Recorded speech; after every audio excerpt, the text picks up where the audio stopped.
Question 3. Quel est le rang de f? Là, vous avez le choix le plus facile, hein, puisque on a déjà la dimension de l'image et on sait la définition. Rang de f, c'est l'image de c'est la dimension de l'image. Et donc, rang de f, c'est la dimension de l'image. Et ici, c'est égal à 2, donc c'est 2.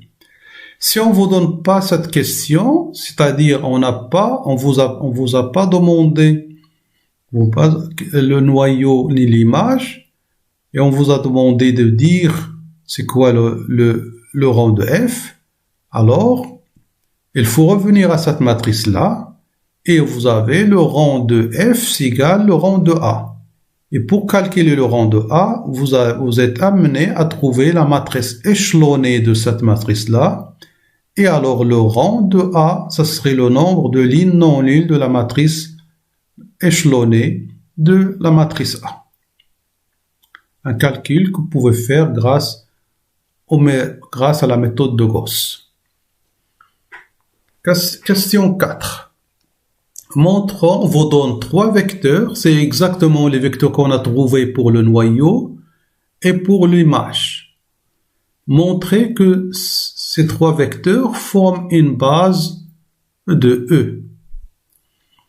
Donc, puisque la dimension de E égale à 3 et le cardinal de C égale à 3, ben, il suffit de montrer que cette famille, il est libre. Ben, pour faire ceci, on va prendre une combinaison linéaire qui égale à 0. Et donc, ça va nous donner une 3 équations. La première, c'est x plus y plus z égale à 0. La deuxième, c'est x plus y égale à 0. La deuxième, c'est 2x plus y plus z égale à 0. Ben, si on met la deuxième équation dans la première équation, ça reste z égale à 0.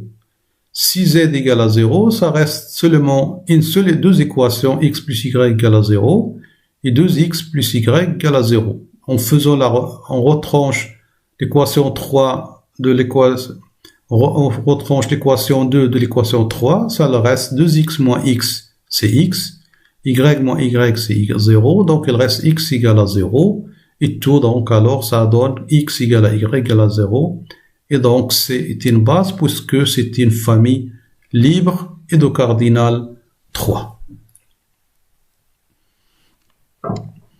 Maintenant, la matrice de passage de B à C.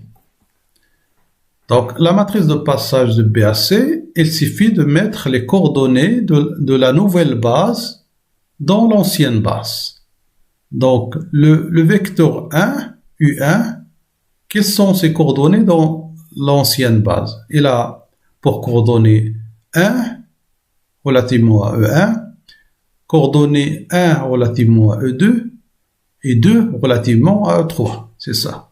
Donc, il a E1 par rapport à E1, il a 1 par rapport à E1, 1 par rapport à E2 et 2 par rapport à E3.